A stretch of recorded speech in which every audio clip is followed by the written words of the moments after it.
बेलवा के पातैया बाड़ी लहारी जी भोला ले काला ना बारी।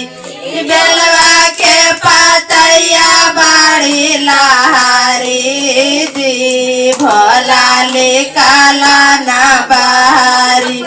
नीचवा में रहता भोला ने उता पे ठाई तू। नीचवा में रहता भोला ने उता पे ठाई तू। यार पर्वत ऊपर चढ़लो न जाता जी भोला ले काला ना बारी। यार पर्वत ऊपर चढ़लो न जाता जी भोला ले काला ना बारी। बेलवा के पातैया बाड़ी लहारी जी भोला ले काला ना बारी।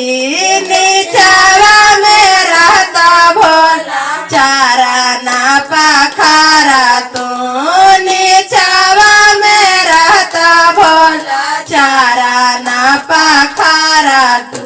अरे पर्वत ऊपर चढ़लो ना जाता जी भोला ले काला ना बारी।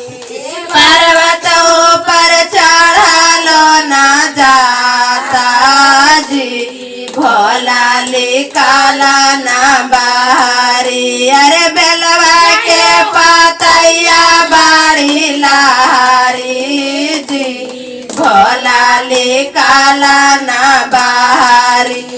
नीचवा में रहता भोला आसानी लगाई तू। नीचवा में रहता भोला आसानी लगाई तू। अरे पर्वत ऊपर चढ़लो ना जाता जी भोला ले काला ना बारी। अरे पर्वत ऊपर चढ़लो ना जाता जी भोला ले काला ना बारी। नीचवा में रहता भोला भोगावा लगाई तू। नीचवा में रहता भोला भोगावा लगाई तू। अरे पर्वत ऊपर चढ़लो ना जाता जी भोला ले काला ना बारी। अरे पर्वत ऊपर चढ़लो ना जाता जी भोला ले काला ना बारी। अरे धतुरा के पातैया बाड़ी लहारी जी भोला ले काला ना बारी। अरे धतुरा के पातैया बाड़ी लहारी जी भोला ले काला ना बारी।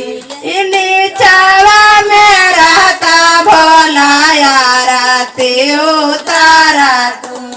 नीचवा में रहता भोला आरती उतारा तू। अरे पर्वत ऊपर चढ़लो ना जाता जी भोला ले काला ना बारी। अरे पर्वत ऊपर चढ़लो ना जाता जी भोला ले काला ना बारी।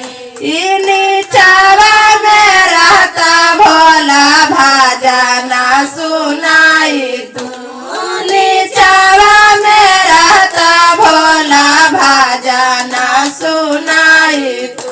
अरे पर्वत ऊपर चढ़लो ना जाता जी भोला ले काला ना बारी। अरे पर्वत ऊपर चढ़लो ना जाता जी भोला ले काला ना बारी। पहला में दया मांगबो दूसरा में चारा। पहला में दया मांगबो दूसरा में चारा। आरती सारा में गुरु पारा नामिया जी भोला ले काला नाम आरती सारा में गुरु पारा नामिया जी भोला ले काला